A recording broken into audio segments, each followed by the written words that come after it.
Hello friends, स्वागत है आप सभी का एक बार फिर से हमारे अपने इस YouTube चैनल पे। दोस्तों, आज की इस वीडियो में हम लोग पढ़ेंगे पृथ्वी की भौगोलिक स्थिति के बारे में। कर्क रेखा क्या होती है, मकर रेखा क्या होती है, विषुवत रेखा क्या होती है, पृथ्वी की स्थिति कैसी होती है, इन सारे टॉपिकों के बारे में हम लोग काफी विस्तार से पढ़ेंगे। तो आइए इस वीडियो की शुरुआत करते हैं। और शुरू करने से पहले आपसे रिक्वेस्ट रहेगा, मेरे चैनल पर यदि पहली बार विजिट कर रहा है तो नीचे लाल कलर में सब्सक्राइब का बटन होगा, चैनल को जरूर सब्सक्राइब कर लीजिएगा ताकि आने वाले जितने भी अपकमिंग वीडियोज हों उसका नोटिफिकेशन आपको समय मिलता रहे। तो चलिए इस वीडियो की शुरुआत करते हैं। चलिए नमस्कार। तो चलिए इस वीडियो की शुरुआत करते हैं। दोस्तों, जैसे कि आप सभी जानते हैं कि हम लोग जिस पृथ्वी पर रहते हैं उस पृथ्वी का 71% क्या होता है, जल होता है, और 29% क्या होता है, स्थल होता है। ये हमारा पृथ्वी है। कल्पना कर लीजिए कि ये हमारा पृथ्वी है। तो पृथ्वी के ठीक बीचों बीच एक रेखा खींची गई है। पृथ्वी के ठीक बीचों बीच एक रेखा खींची गई है। इस बीच ठीक बीचों बीच ये जो रेखा खींची गई है इसको विषुवत रेखा कहते हैं। कौन सी रेखा कहते हैं? विषुवत रेखा कहते हैं। समझिएगा ध्यान से। वह रेखा जो पृथ्वी को दो बराबर बराबर हिस्सों में बांटती है उसे विषुवत रेखा कहते हैं। इस रेखा का नाम आप लोग याद करेंगे। एक और नाम से इसको जाना जाता है या इसको भूमध्य रेखा भी कहा जाता है। भूमध्य, भू माने पृथ्वी और मध्य मतलब बीच। मतलब ये हुआ कि पृथ्वी के ठीक बीचों बीच वाली जो रेखा खींची जा रही है इसको भूमध्य रेखा कहते हैं या विषुवत रेखा कहते हैं। अंग्रेजी में इसको इक्वेटर बोला जाता है। इंग्लिश मीडियम वाले बच्चे ध्यान रखेंगे कि इक्वेटर क्या होता है। इक्वेटर क्या होता है? तो पृथ्वी के ठीक बीचों बीचों वाला भाग को क्या कहते हैं? इक्वेटर कहते हैं, यानी विषुवत रेखा या भूमध्य रेखा कहते हैं। और ये हमारा विषुवत रेखा हो गया। अब इस विषुवत रेखा से 23.5 डिग्री जैसे ही ऊपर कोणीय दूरी पर जाते हैं, 23.5 डिग्री जैसे ही ऊपर चले जाते हैं तो ये हमारा बन जाता है कर्क रेखा। कौन सी रेखा बन जाता है? कर्क रेखा। इसको कर्क रेखा कहा जाता है। विषुवत रेखा से 23.5 डिग्री जैसे ही उत्तरी गोलार्ध में जाते हैं। सबसे पहले ये भी ध्यान रखेंगे, ये जो विषुवत रेखा है हमारी पृथ्वी को दो बराबर बराबर हिस्सों में बांट देती है। एक वाले हिस्सा को, ऊपरी वाले हिस्से को उत्तरी गोलार्ध और निचले हिस्सा को दक्षिणी गोलार्ध करते हैं। हमारी पृथ्वी को विषुवत रेखा दो भागों में बांटती है।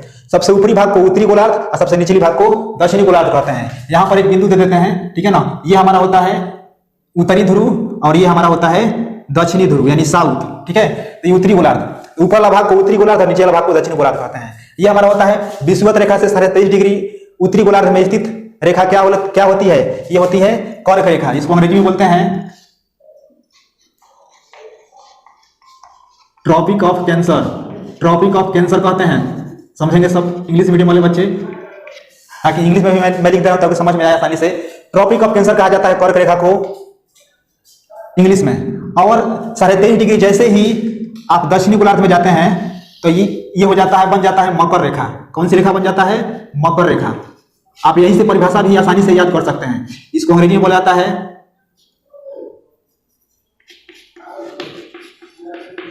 Tropic of Capricorn.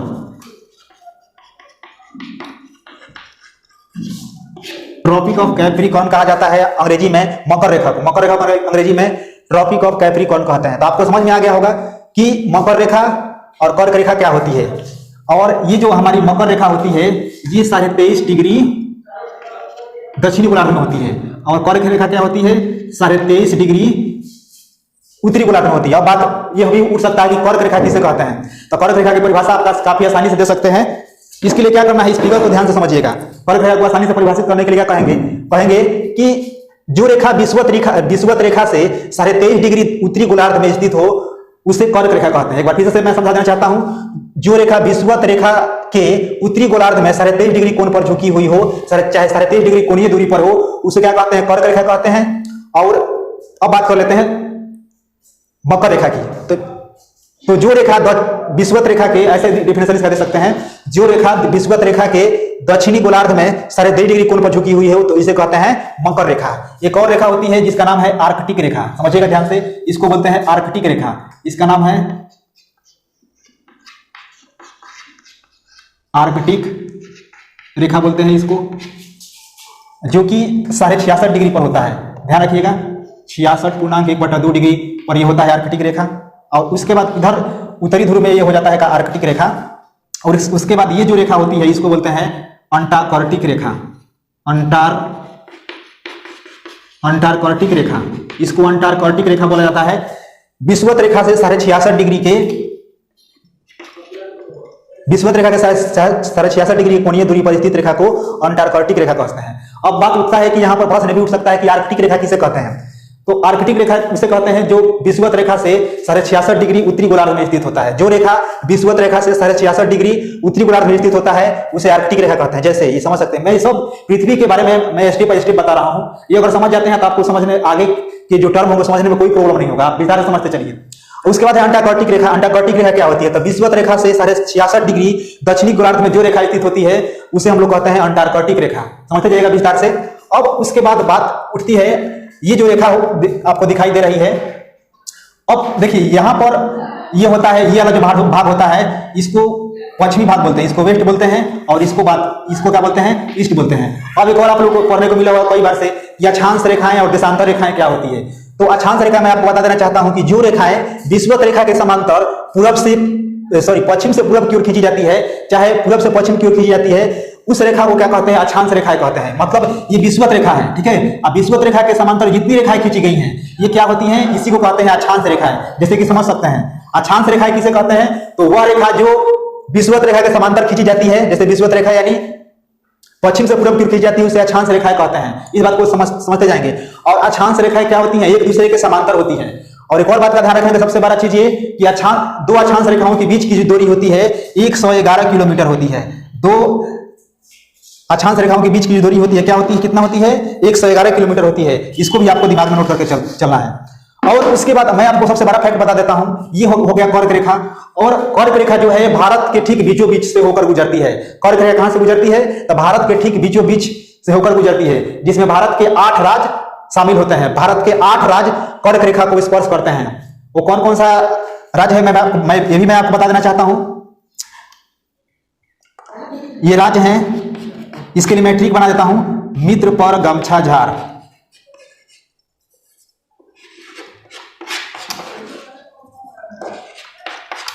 देखिएगा यही वो राज्य हैं जिससे होकर, मैं ट्रिक बता देता हूं कौन कौन सा राज्य है जिससे होकर कर्क रेखा गुजरती है। देखिए मी से हो गया मिजोरम, त्र से हो गया त्रिपुरा, ठीक है, प से हो गया पश्चिम बंगाल, र से हो गया राजस्थान, ग से गुजरात, म से मध्य प्रदेश, छ से छत्तीसगढ़ और झा से झारखंड। आप राज्यों का नाम काफी में लिखकर याद कर सकते हैं। सबका मैंने ट्रिक बता दिया है। वीडियो को पॉज करके आप आसानी से इसको नोट कर लीजिएगा, ताकि मैं ज्यादा अगर विस्तार करूंगा तो वीडियो और लंबा हो जाएगा। तो मैं दूसरा चीज बता देना चाहता हूं यहाँ पर। ये तो आपको क्लियर होगा कि देशांतर ये जो अक्षांश रेखाएं होती है क्या होती है। अक्षांश रेखाएं क्या होती है कि जो विषुवत रेखा के समांतर जो रेखाएं खींची जाती हैं उसी को क्या कहा जाता है? अक्षांश रेखाएं कहा जाता है। अपना दिमाग में नोट करते चलना, ठीक है, ताकि समझने में कोई प्रॉब्लम ना हो। तो मैं बता देना चाहता हूं अब कि ये क्या, अब मैं आपको समझाता हूं कि देशांतर रेखाएं क्या होती है। और अक्षांश रेखा को अंग्रेजी में ध्यान रखेंगे लैटिट्यूड लाइन बोला जाता है। लैटिट्यूड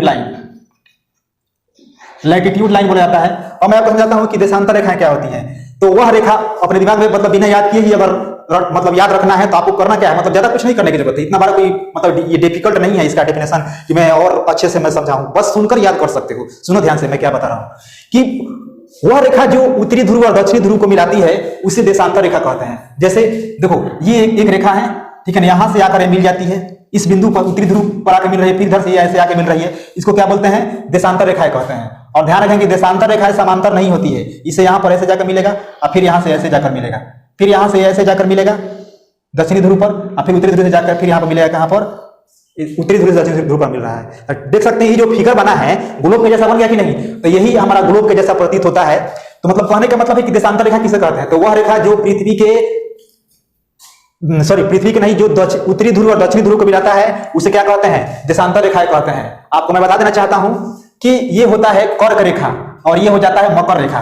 कर्क रेखा और मकर रेखा के बीच सूर्य क्या होता है कि सूर्य जैसे कि यहां पर आता है, सूर्य जैसे मान के चलिए कि इस बिंदु पर है, अगर मकर रेखा पर सूर्य स्थित रहता है, ध्यान रखिएगा, सूर्य अगर मकर रेखा पर स्थित रहेगा तो इस दिन क्या होता है कि दक्षिणी गोलार्ध में मतलब मकर रेखा पर क्या होता है, इस स्थिति में क्या होता है, मकर रेखा जब सूर्य स्थित होता है, सीधा सीधा चमकता है, तो इस स्थिति में 22 दिसंबर को दक्षिणी गोलार्ध में सबसे बड़ा दिन होता है। ध्यान समझिएगा, दक्षिणी गोलार्ध में 22 दिसंबर को दिन सबसे बड़ा होता है। क्यों होता है? क्योंकि यहां पर सूर्य सीधा चमकता है। और जब मकर रेखा में सूर्य स्थित रहता है तो कर्क रेखा में सूर्य क्या होता है, इधर उत्तरी गोलार्ध में क्या होता है कि इस दिन छोटा हो जाता है और रात सबसे बड़ी हो जाती है।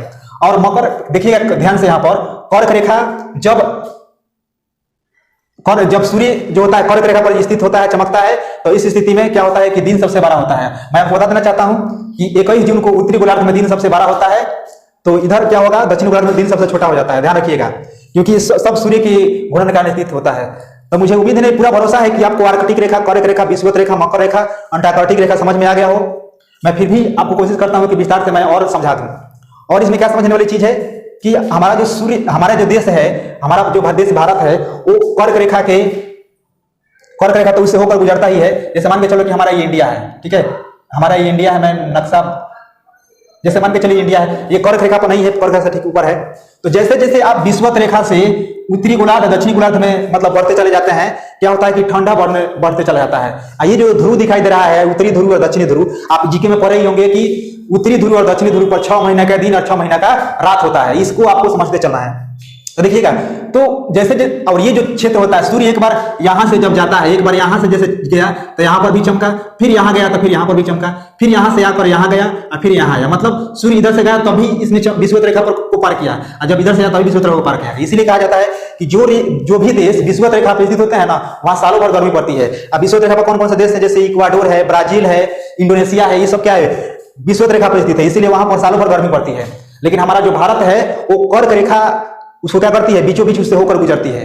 और पृथ्वी के बारे में आपको मैं बता देना चाहता हूं, पृथ्वी अपने अक्ष पर रुकी हुई नहीं हुई है, पृथ्वी अपने अक्ष पर घूर्णन कर रही है। अब मैं आपको बता देना चाहता हूं कि पृथ्वी अपने अक्ष पर 23.5 डिग्री एंगल पर झुकी हुई है। मतलब समझ जाइए कि ये 90 डिग्री, तो पृथ्वी अपने अक्ष पर कितना डिग्री एंगल पर झुकी हुई है, तो 23.5 डिग्री एंगल के पर पृथ्वी क्या हुई, झुकी हुई है। इस बात को आपको ध्यान रखना है। और पृथ्वी अपने अक्ष पर, मैं यही बता देना चाहता हूं, पृथ्वी अपने अक्ष पर 1610 किलोमीटर प्रति घंटे की रफ्तार से चक्कर लगा रही है। पृथ्वी अपने अक्ष पर 1610 किलोमीटर प्रति घंटे की रफ्तार से चक्कर लगा रही है। अब पृथ्वी कैसे चक्कर लगा रही है, तो क्लॉकवाइज चक्कर लगा रही है। और किस दिशा से किस दिशा की ओर, तो पश्चिम से पूरब की ओर पृथ्वी चक्कर लगा रही है। पश्चिम से पूरब दिशा की ओर 1610 किलोमीटर प्रति घंटे की रफ्तार से चक्कर लगा रही है। मैं आपको यही बता देना चाहता हूं कि पूरब से पश्चिम की ओर पृथ्वी की जो गति है, और पृथ्वी अपने अक्ष पर एक चक्कर पूरा करती है कितना घंटा में, ये भी जान लीजिए, 23 घंटा 56 मिनट 4 सेकंड में पूरा करती है। यानी कह सकते हैं 24 घंटा लगभग में कहा जाता है। और सूर्य की एक परिक्रमा करने में पृथ्वी को 365 दिन 5 घंटे 48 मिनट और 46 सेकंड लगते हैं पृथ्वी को अपने अक्ष पर इतना चक्कर लगाने के लिए। तो इस वीडियो में मैंने आपको बताया हूं कि आर्कटिक रेखा क्या होती है, कर्क रेखा, विषुवत रेखा, मकर रेखा, अंटार्कटिक रेखा। तो मुझे उम्मीद ही नहीं, पूरा भरोसा है कि मैंने इस वीडियो में जो भी चीजें जानकारियां दी हूं आपको समझ में 100% समझ में आया होगा। अगर समझ में आ गया होगा तो मेरे चैनल को जरूर सब्सक्राइब कीजिएगा। साथ ही साथ आपके मन में किसी तरह का कमेंट होगा, किसी प्रकार का दिक्कत होगा, तो आप हमें कमेंट करके जरूर पूछिएगा। तो मिलते हैं अगले वीडियो में, दीजिए इजाजत, नमस्कार।